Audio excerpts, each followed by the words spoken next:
Hello' viewers, Manasi মন চেনেললৈ পুনৰ আপোনালোকক স্বাগতম জনাইছোঁ।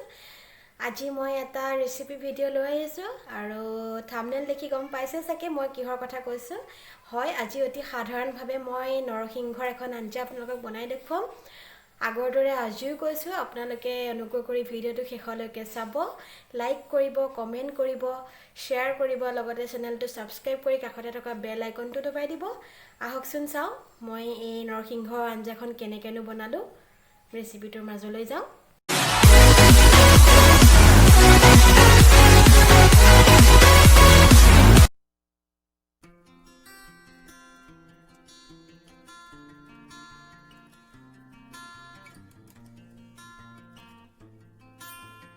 নৰসিংহ আঞ্জা বনাবৰ কাৰণে প্ৰথমে আমি নৰসিংহ পাত ছিঙি লৈ ভালকৈ ধুই মিক্সিত পিচি চেকি ৰস উলিয়াই লৈছোঁ। তাৰপিছতে আলু কাটি ভালকৈ সিজাই লৈছোঁ। তাৰপিছত লৈছোঁ অলপ কেঁচা পিঁয়াজ মিহিকৈ কুটি, এখিলা তেজপাত, এটা শুকান জলকীয়া, অলপ আদা আৰু নহৰু বটা, শুকান মছলাৰ ভিতৰত লৈছোঁ 1 চামুচ ধনিয়া গুড়ি, 1 চামুচ জালুকৰ গুড়ি, 1 চামুচ গৰম মছলা গুড়ি আৰু সোৱাদ অনুসৰি লাগিব নিমখ, হালধি আৰু মিঠাতেল।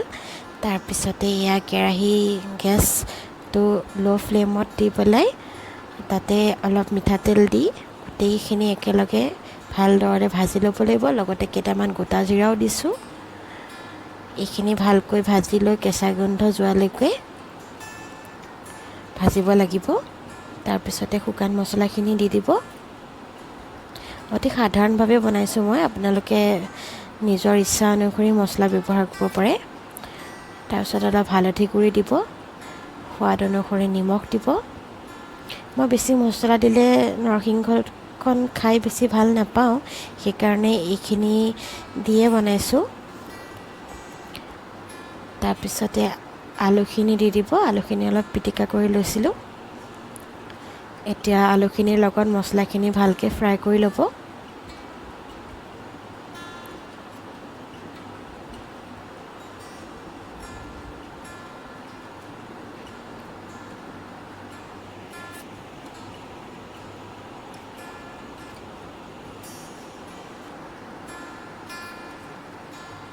এয়া দেখিছেনে, ধুনীয়াকৈ আলুখিনি ভাজি লৈছোঁ। আলু ভজা হৈ গ'ল।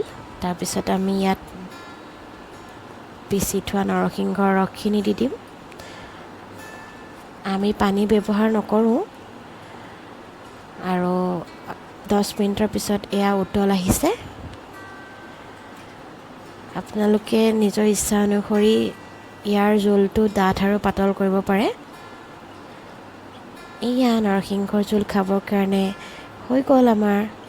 আৰু কেনেকুৱা লাগিলে আপোনালোকে কমেণ্ট বক্সত জনাবলৈ নাপাহৰিব। ধন্যবাদ।